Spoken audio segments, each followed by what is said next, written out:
Estão conseguindo ver essa minha imagem?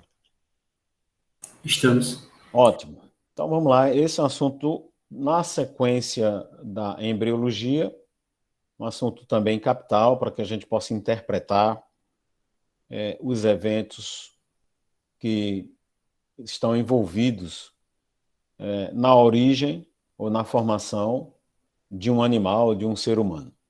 Então nós vimos o ciclo estral, que é capital, que é fundamental para a gente entender como as coisas acontecem, e sem ele não tem reprodução.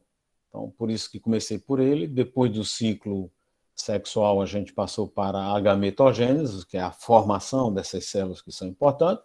Agora elas já estão formadas, e aí passamos para a segunda etapa, que é a etapa da fecundação.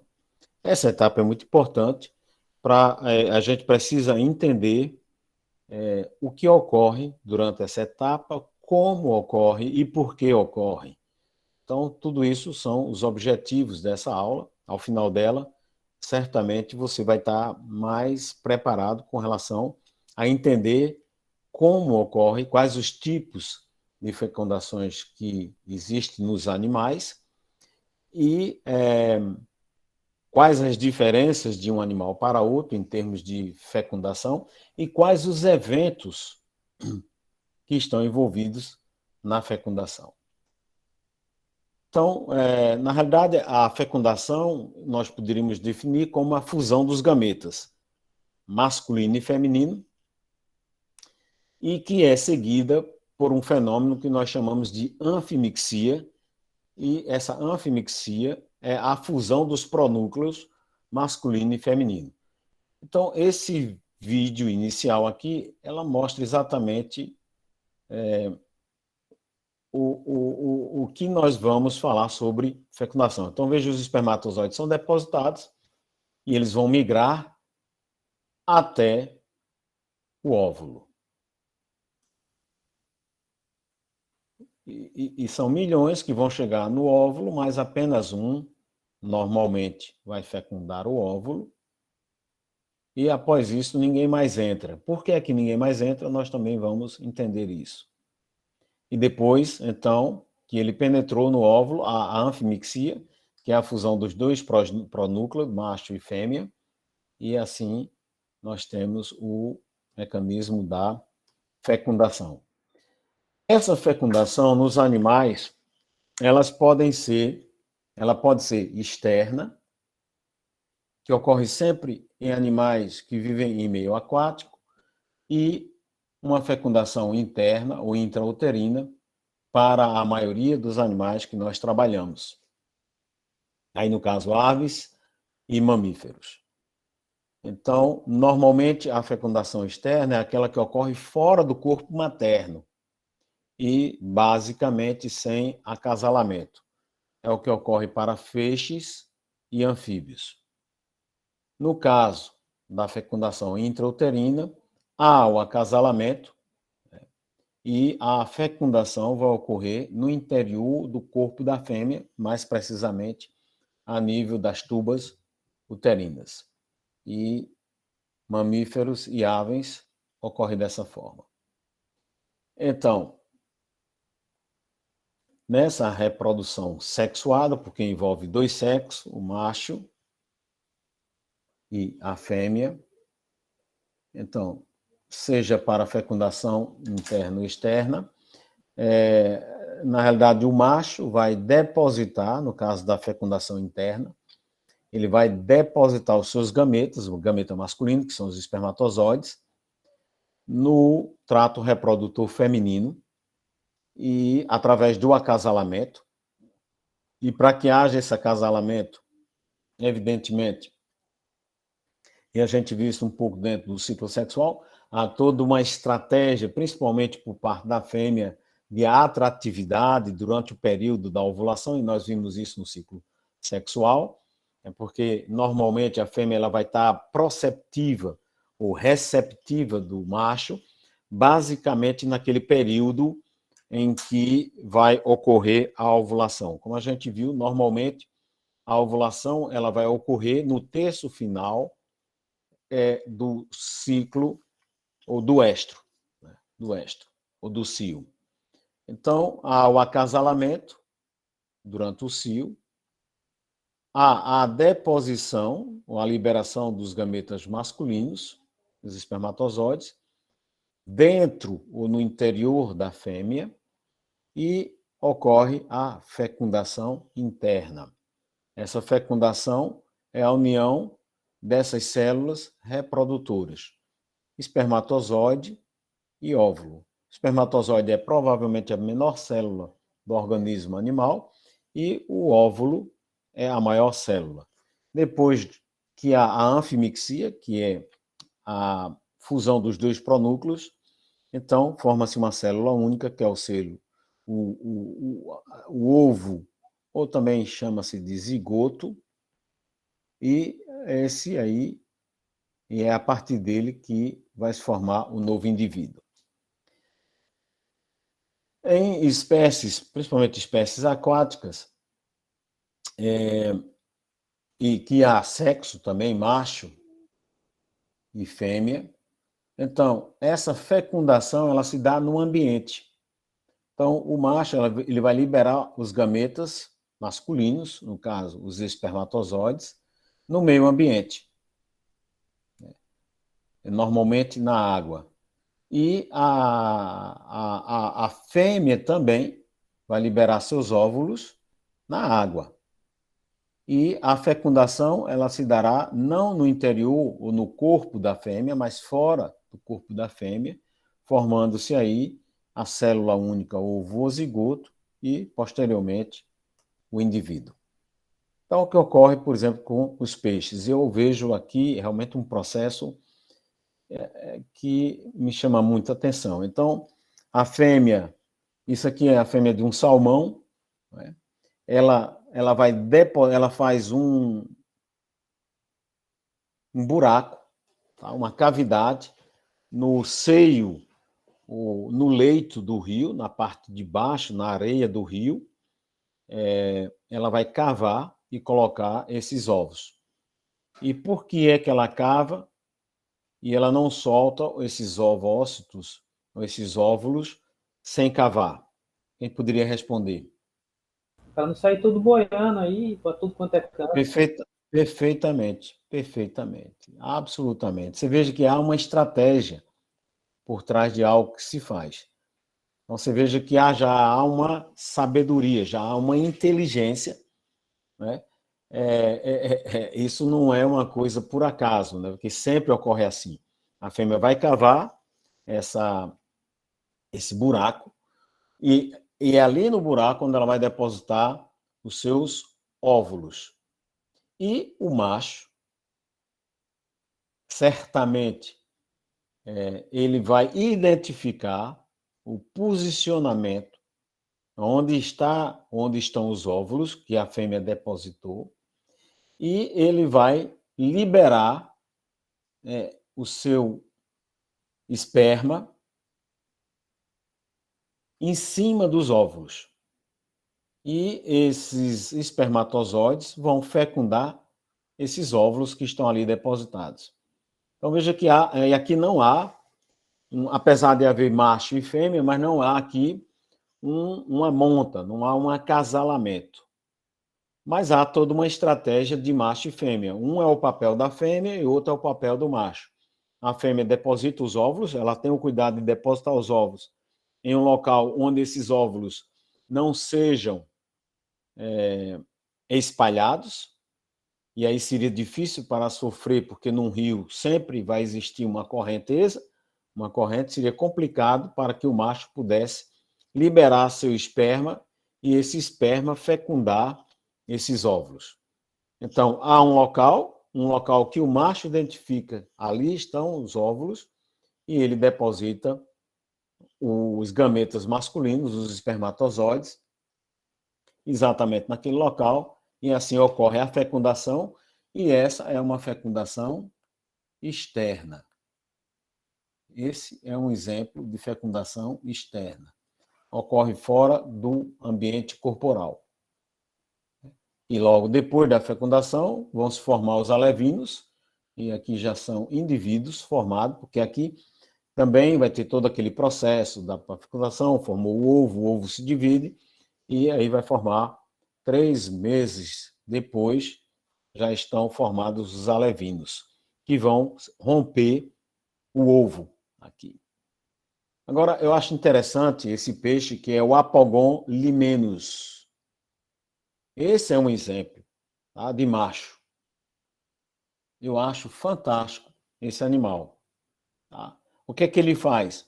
Ele conserva, além dele liberar o esperma dele para fecundar os ovós, que é o papel do macho, ele faz muito mais ainda do que qualquer outra espécie. Ele vai conservar esses ovos fecundados na sua boca para proteger esses ovos. É ou não é o exemplo de um macho?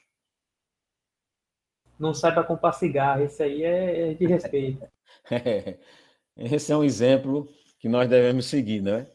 Ver o cuidado dele com a perpetuação da espécie, né? Da progenitura dele. Então, esse é um exemplo realmente digno de ser citado. É o Apogon limenus. Grande exemplo desse macho aqui.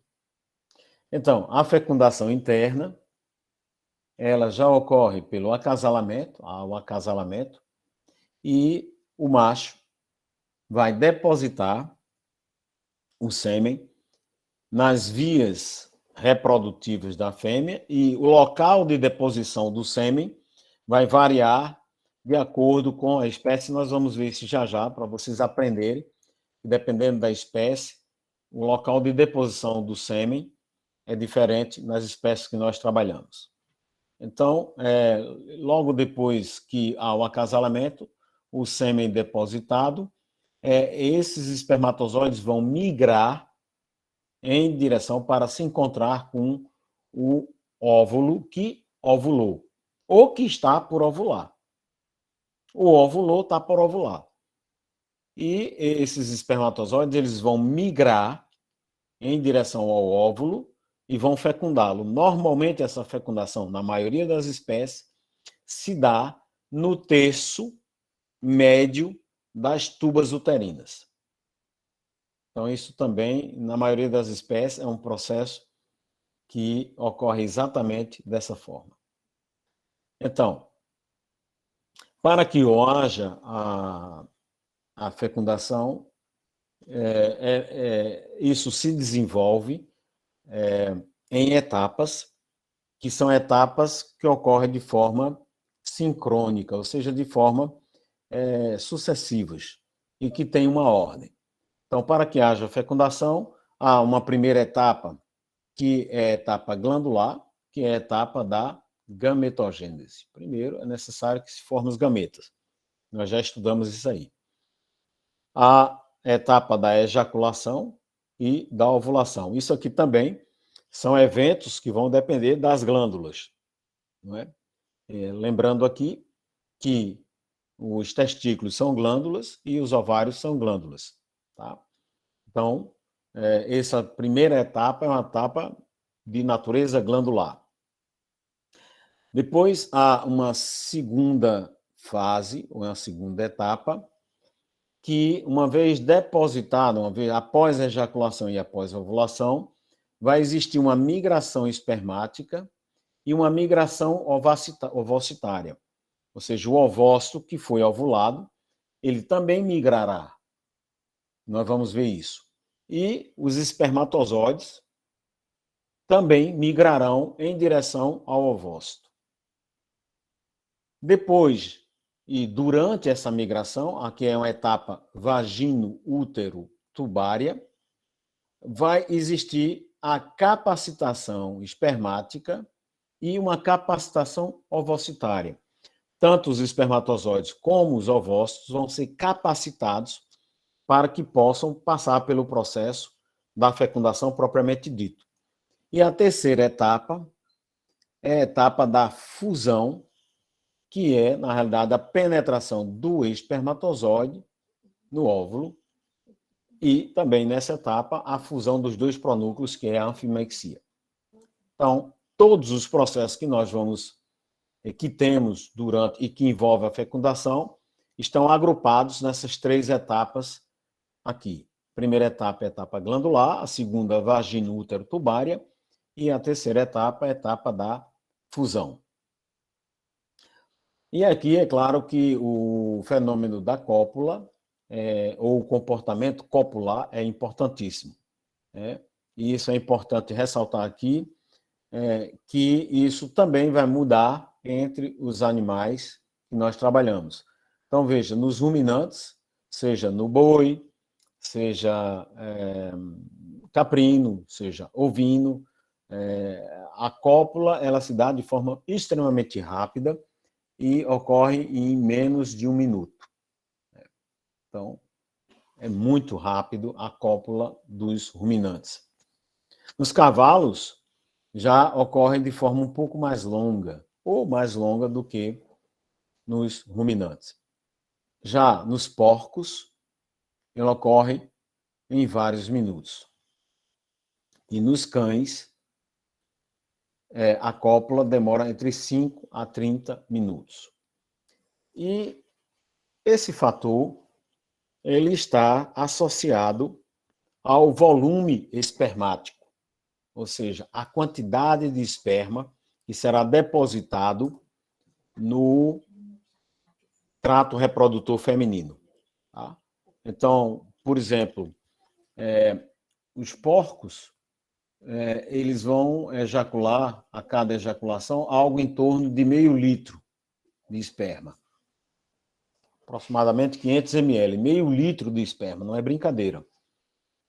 Um caprino, o volume, e um ovino, o volume espermático dele, que ele deposita no trato genital feminino, é de meio ml a, no máximo, 2 ml. Então, isso tem variação. Então, a ejaculação, ela ocorre intrauterina, dentro do útero, na porca, na égua, na cadela e na rata. Ou seja, o macho vai depositar o sêmen dentro do útero nessas espécies. Então, guarde isso. Na porca, na égua, na cadela e na rata, o macho deposita o sêmen dentro do útero. Já nos ruminantes, de forma geral, ovelha, na cabra, na vaca, também na gata e na mulher, a deposição do sêmen do macho se dá na vagina, intravaginal e não intrauterina. Essa já é uma diferença importante, tá? Que ocorre nos animais e também na espécie humana. Então, na porca, égua, cadela e rata, a fecundação, ou seja, não a fecundação, mas a deposição seminal, ou a ejaculação, vai ocorrer dentro do útero. Na ovelha, na cabra, na vaca, na gata e na mulher, no ser humano, essa ejaculação se dá na vagina. Uma vez ocorrida a ejaculação, nós vamos ter a migração. Então, a gente vai seguir essas etapas aqui. Então, já houve a ejaculação, houve a ovulação, agora vai ter a migração. Tá? Então, essa migração do ovócito, lembrando que o ovócito, aqui está ele, tá? No interior de um folículo, tá? O núcleo dele, que é a sua zona pelúcida. Tá? Esse ovócito é uma célula imóvel. Isso é importante você reter. O ovócito não tem mobilidade como o espermatozoide tem. Ele é uma célula imóvel. Então, o ovócito, ele vai sair do ovário pelo fenômeno da ovulação. Então, o que é a ovulação? A ovulação é um fenômeno que ocorre no ovário pelo amadurecimento de um folículo, tá, que cresce pelo aumento intrafolicular do líquido folicular. Então, esse líquido se desenvolve e também por uma questão de influências hormonais, a, a ligação entre as células da granulosa começam a ser desfeitas e a pressão interna pelo aumento do folículo, ou do líquido folicular aumenta e chega um momento em que vai ocorrer a ruptura da parede e, consequentemente, essa parede do folículo se rompe e o óvulo ele é expulso. Há uma ejeção, é como um vulcão que explode, né? E esse ovócito vai ser expulso. Ora, na hora que ele é expulso, lembre-se que o ovócito é imóvel. Então, abaixo do ovário, então você tem os dois ovários, e abaixo do ovário você tem a tuba uterina, que exatamente nesse momento ela vai estar um pouco mais aberta, como uma mão espalmada, exatamente para receber esse ovócito. E o epitélio dessas tubas uterinas, a tuba uterina ela é subdividida em essa parte inicial dela, que tem a forma de uma mão espalmada, depois a parte média e a parte final. Então, esse epitélio que forra as tubas uterinas é um epitélio do tipo pseudoestratificado cilíndrico ciliado e que tem basicamente dois tipos de células: células ciliadas, que apresentam cílios na sua superfície apical, e células ditas células caliciformes, que são células produtoras de muco. As células caliciformes produzem muco e as células ciliadas vão estar se movimentando. Esses cílios eles vão sempre se movimentar do interior para o exterior. Eles vão estar sempre se movimentando do interior para o exterior. Então, quando esse ovócito é expulso pela ovulação, ele vai ficar aderido nesse muco, que é uma camada de muco que vai estar forrando a superfície epitelial das tubas uterinas, e observe que os cílios vão estar batendo do interior para o exterior. E vai se criar uma corrente do interior para o exterior de fluido, que são esses mucos produzidos principalmente pelas células mucosas, células caliciformes. E é dessa forma que esses ovócitos vão sair dessa parte inicial das fímbrias da tuba uterina e vão migrar para a sua parte média, não é? A parte média das tubas uterinas, aonde ocorrerá a fecundação. Lembrando sempre que na maioria das espécies tem variações, mas a fecundação se dá no terço médio. Então, vamos dizer que eu tenho aqui a minha tuba uterina, tá? O ovócito ele vai ser captado aqui e ele vai percorrer, por causa desse mecanismo que eu acabei de explicar, ele vai ser carreado, levado por esse fluxo do batimento ciliar, criando uma corrente desse muco produzido pelas células mucosas e chegando aqui no terço médio, basicamente na metade da tuba uterina, e esse é o tempo que os espermatozoides vão levar para também migrarem, seja se foram depositados no útero ou se foram depositados na vagina, ele vai fazer todo esse processo para chegar aonde o óvulo está. Lembrando que o óvulo não tem trabalho nenhum, né? Ele vai ser locomovido pelo batimento ciliar e esse fluxo de muco, e também, nesse momento, existirão contrações musculares dessas tubas uterinas, ou seja, haverá um peristaltismo, é o mesmo que ocorre no intestino, e esse peristaltismo também vai facilitar essa migração dos ovócitos para o local onde haverá a fecundação. Na maioria das espécies, o ovócito ele vai esperar pelo espermatozoide aproximadamente 24 horas. Isso tem variações de acordo com as espécies. Tá? Tem espécies que o ovócito não consegue esperar muito e tem espécies que o ovócito espera muito mais tempo do que isso aí. Mas, de forma geral, nas espécies que a gente mais tem costume de trabalhar, esse ovócito tem uma capacidade de aguardar o espermatozoide por aproximadamente 24 horas, após o que ele não será mais fecundável.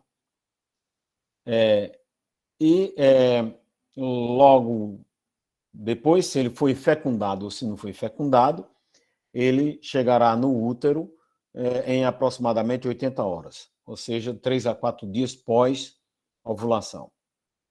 Os espermatozoides vão sofrer migração, tenham sido eles colocados na vagina ou no útero, eles vão migrar. E eles vão sofrer a primeira migração dele pelos túbulos seminíferos. Necessário que eles percorram aqueles túbulos seminíferos onde eles foram produzidos. No interior dos túbulos seminíferos, eles são imóveis. E também eles não têm capacidade para fecundar.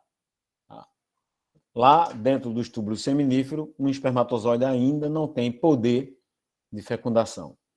E eles vão precisar migrar, sair do túbulo seminífero para ir até a parte mais próxima da uretra, na ampola do ducto diferente, onde eles têm 2 locais onde eles são armazenados, no epidídimo e, sobretudo, na ampola do ducto diferente, de onde eles vão sair através da ejaculação. Então, eles vão sair por transporte passivo, isso pela contratilidade também desses túbulos seminíferos, que têm uma musculatura lisa, não é? E eles vão passar pelo epidídimo, que também é um tubo muito longo, e a passagem dos espermatozoides no interior do epidídimo dura entre 4 a 12 dias. Ao final do qual, ou seja, quando eles chegam, o epidídimo tem cabeça, corpo e cauda. Quando eles chegam na cauda do epidídimo, então eles já têm, de uma certa forma, capacidade de fertilizar um óvulo. Né? Ou seja, ele sofreu durante essa passagem, ou durante essa migração epidídima, do epidídimo, passando pelo tubo epidídimo, eles sofreram a capacitação. É uma primeira capacitação.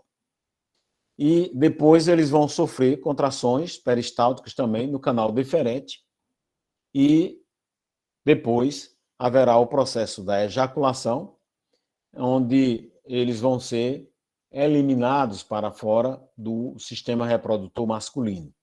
E aí, dependendo da espécie, poderá ser uma ejaculação intravaginal ou intrauterina. Lembrando que o sêmen ele é uma conjunção formada pelos espermatozoides mais o líquido seminal. Esse líquido seminal ele é produzido pelas glândulas que são as vesículas seminais e as próstatas. Tem também, por exemplo, na espécie humana e em outras espécies, tem outras glândulas também, como as glândulas do ducto diferente, e tem outras glândulas aí que são presentes em algumas espécies, em outras não. Muito bem. Então, uma vez ejaculado, pós-ejaculação, independentemente se ele foi colocado na vagina ou no útero, dependendo da espécie, relembrando aqui, essa ejaculação é intrauterina na porca, na égua, cadela e rata, e ela é intravaginal na ovelha, cabra, vaca, gata e mulher. Ou seja, nessas espécies aqui, os espermatozoides vão ter que percorrer uma distância muito maior do que nessas espécies aqui. Então,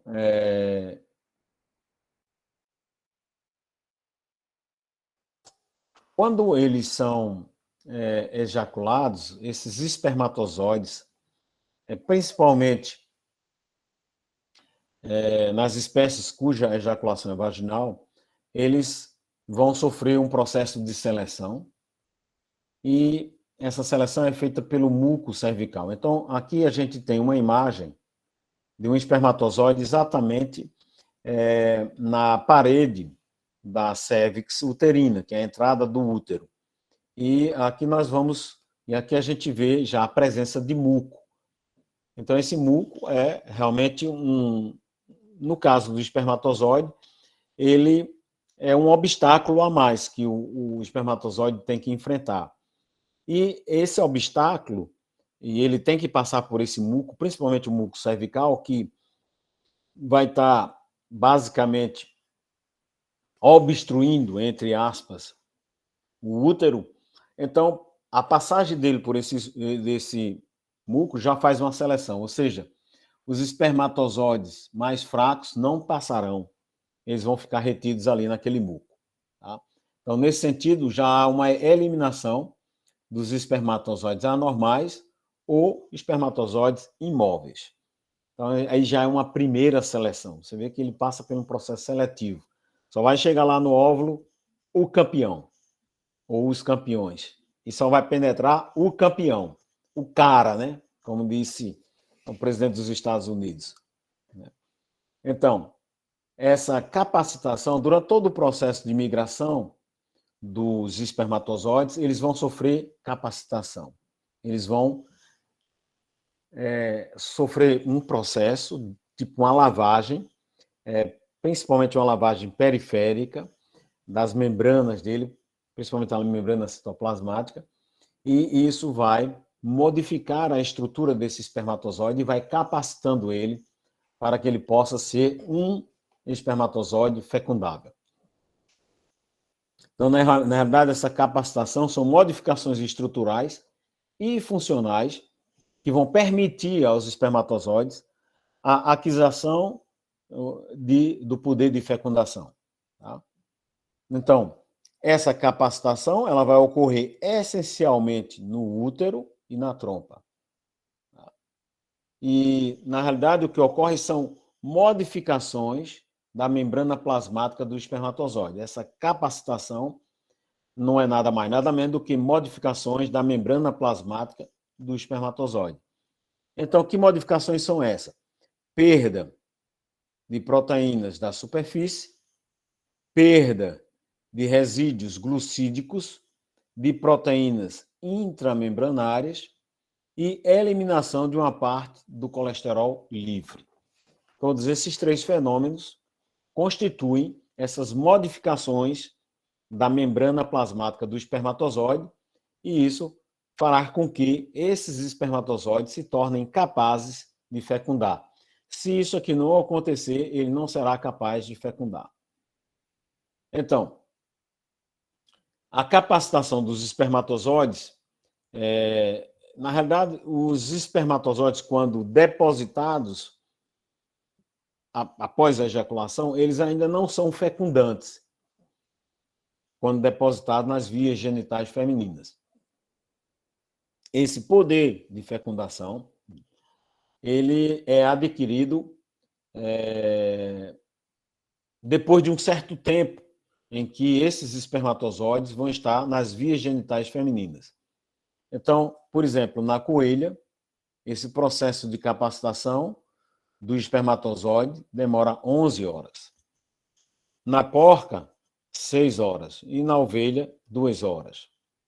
Esse tempo é um tempo que corresponde ao processo de capacitação, que é o tempo em que ocorrerá o contato dos espermatozoides com as secreções de origem feminina. E essa imagem que nós temos aqui são imagens de microscopia eletrônica, mostra muito claramente isso aqui. Observe que esse primeiro espermatozoide, ele tem uma camada proteica envolvendo o acrossoma dele aqui e em boa parte também da célula. E num estágio mais avançado, essas proteínas já foram removidas, e glicoproteínas, e nesse estágio aqui ele já não apresenta mais. Olha, observe como ele está livre dessa camada vermelha aqui.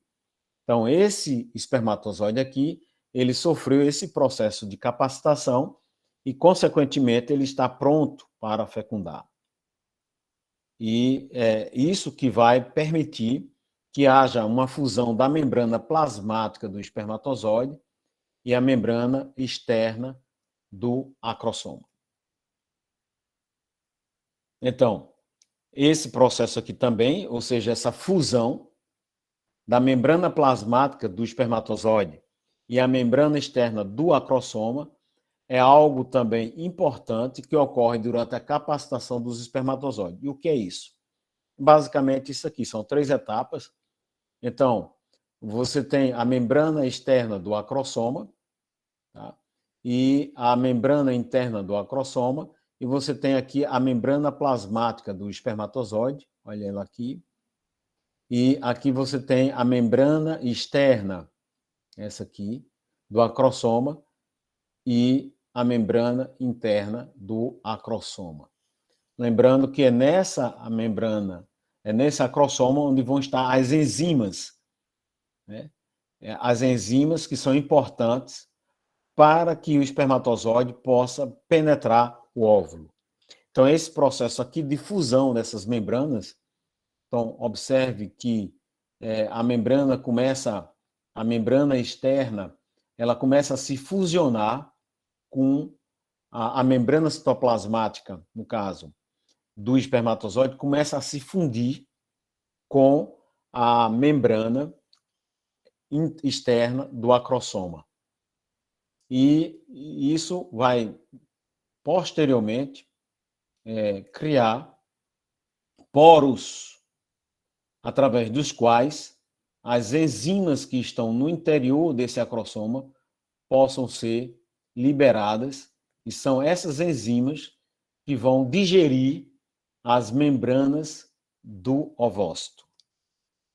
Então, no processo da fusão membranária do espermatozoide, e aí nós estamos basicamente na última etapa, que a gente viu lá no início, aquelas etapas, então estamos aqui na última etapa, é a etapa da fusão membranária, onde a membrana do espermatozoide vai fundir, vai se fusionar com a membrana do ovócito.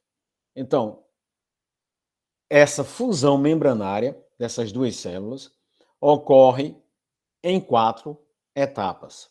A primeira etapa é a etapa da aproximação, onde o espermatozoide, ele já foi capacitado, ele vai se aproximar do ovócito. Então, ele vai migrar em direção ao ovócito. A segunda etapa é a penetração dos envoltórios. Então, ele penetra os envoltórios do ovócito.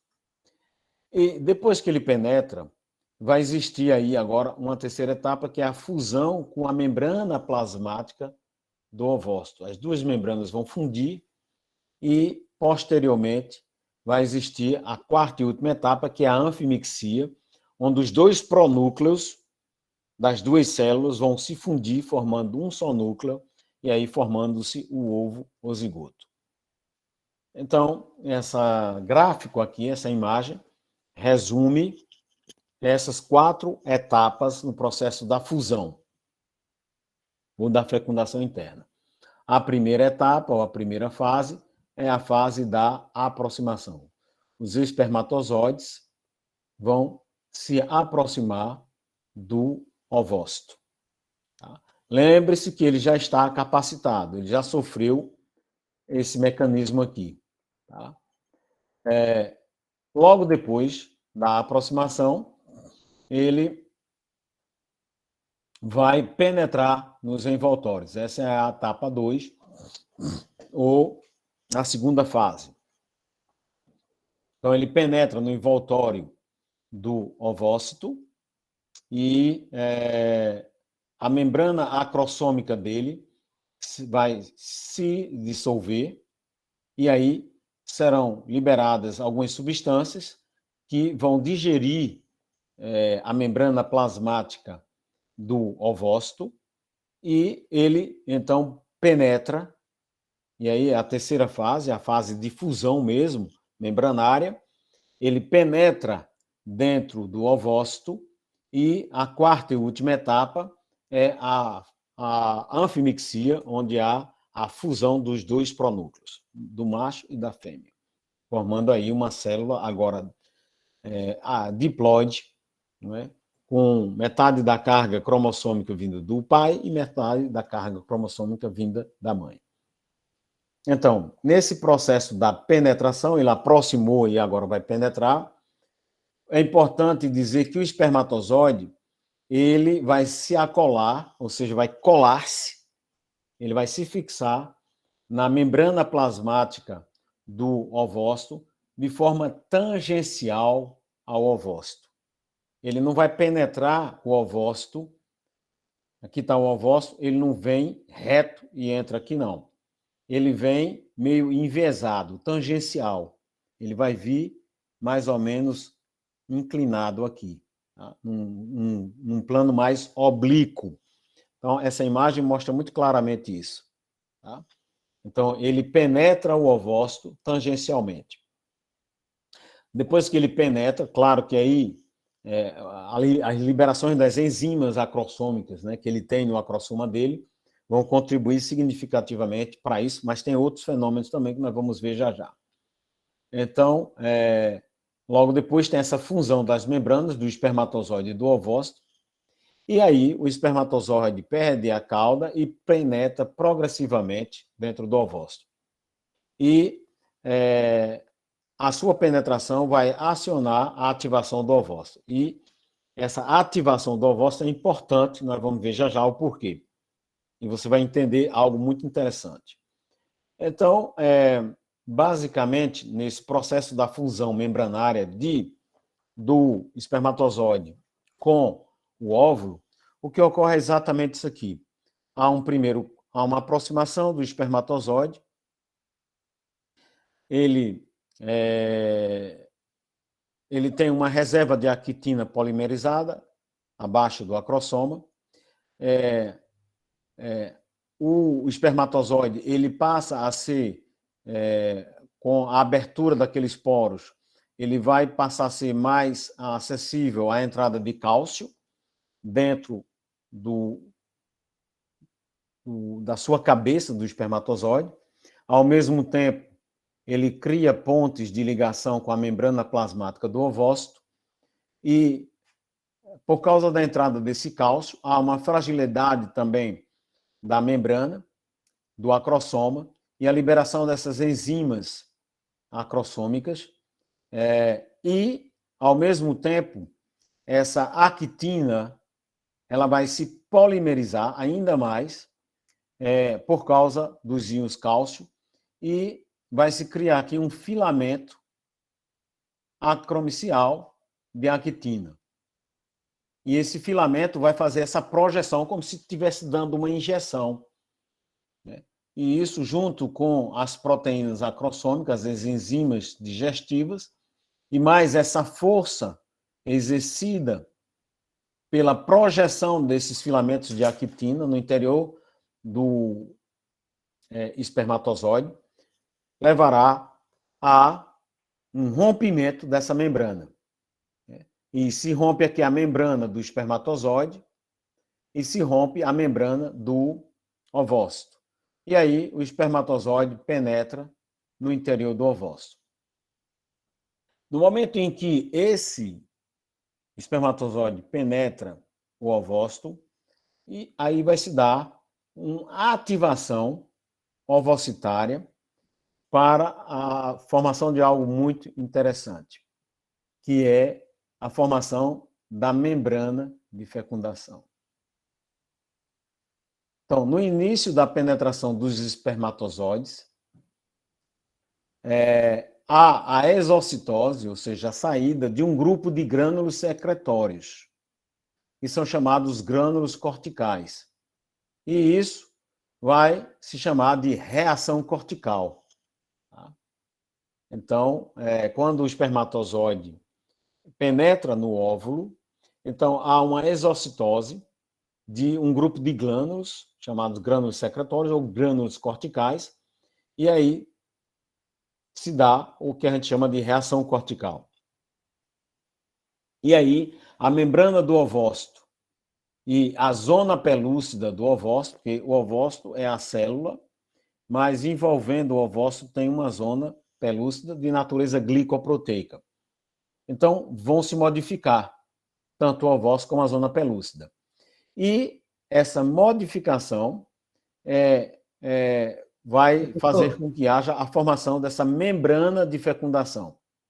Uma vez formada essa membrana de fecundação, nem mais um outro espermatozoide poderá penetrar nesse ovócito. E isso vai impedir a poliespermia. O que é a poliespermia? Poliespermia é um fenômeno em que mais de um espermatozoide penetra um óvulo. Então, essa poliespermia ela será evitada pela formação dessa membrana de fecundação. Oi, alguém falou? Pois não. Professor, todo esse conteúdo vai estar na prova? Nessa prova agora? Vai. Mas essa prova vocês têm até amanhã, à meia-noite, para responder. Então, podem pesquisar à vontade, de estudar. Ah, então tá certo. Tá bom? Uma vez ocorrido esse mecanismo aqui, o espermatozoide entrou, formou-se a membrana de fecundação, ninguém mais entra, agora vai existir a anfimixia, que é a fusão dos núcleos do macho com a fêmea. Então, o núcleo do ovócito vai se reidratar e aumenta, formando-se assim o pronúcleo da fêmea. O espermatozoide ele sofrerá uma rotação, no caso, a cabeça do espermatozoide. E o espermatozoide ele mesmo, ele vai sofrer uma rotação de 180 graus, ou seja, ele muda completamente, e a cabeça do espermatozoide vai se arredondar e também vai aumentar consideravelmente de volume por um mecanismo de reidratação. E nesse instante, forma-se o pronúcleo macho. Esses dois pronúcleos formados, o da fêmea e o do macho, vão se aproximar e, basicamente, pela região central deles, na região mais central do ovócito, e essas membranas, tanto a membrana do pronúcleo macho como a membrana do pronúcleo da fêmea serão dissolvidas, e aqui haverá a fusão cromossômica. E aí agora formando-se o ovo o zigoto. E assim, então, está consumada a fecundação, e a partir de agora, o embrião formado, o ovo formado, e aí a gente, nas próximas aulas, a gente vai ver a sequência desses eventos. Então, essa tabelazinha aí é apenas para mostrar, isso é importante que vocês guardem isso, o volume de ejaculado de cada espécie e a concentração de espermatozoides também por... você veja que o volume daquilo que é ejaculado por um bode, como eu falei, é de 0,2 a 2 ml. Mas eles têm uma concentração muito grande de 3 milhões de espermatozoides por milímetro cúbico. Né? É muito espermatozoide. Então, há uma concentração muito grande. É pouco, o volume é pouco, mas muito espermatozoide. Já, por exemplo, um porco, ele vai ejacular entre 150 a 400 ml, até 500 mais. Mas também é um sêmen muito diluído. Ele tem apenas 100 mil espermatozoides por milímetro de sêmen. Então, O carneiro também, 0,7 a 2 ml, tem 3 milhões também, é bastante concentrado. O galo, o volume ejaculatório dele é de 0,2 a 1,5 ml, mas tem 3,5 milhões de espermatozoides por milímetro cúbico, tá, de ejaculado. O peru é o animal que tem a maior concentração, 7 milhões de espermatozoides. É brincadeira. O cavalo tem apenas 120 mil e o volume de ejaculado dele vai de 30 a 200 ml. Então, quanto maior o volume ejaculado, menor a concentração. E isso, o inverso também é verdade. O touro, ele tem uma concentração espermática de 1 milhão de espermatozoides por milímetro cúbico. E o que ele ejacula vai variar de 2 a 8 milímetros de ejaculado, o ml.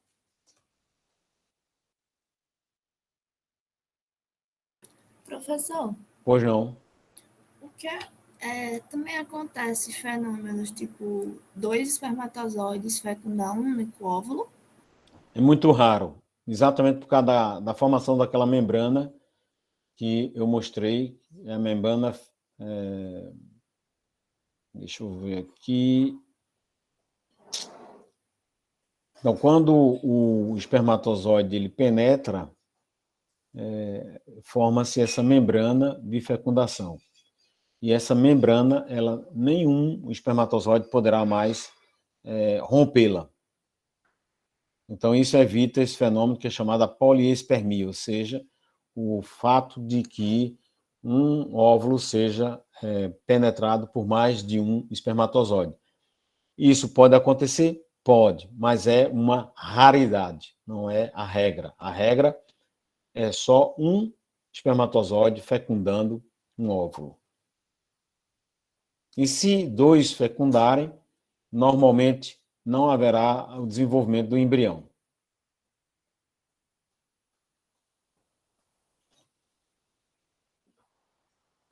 Mais Tá alguma certo. dúvida? Obrigada. Nada. Thaís está falando que é muito conteúdo e que o assunto é lindo. Exatamente. Mas vocês vão ter tempo para estudar. Então, estudem, e a prova é um exercício para que vocês possam realmente estudar e revisar o conteúdo.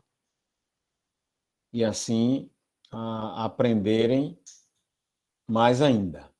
As apostilas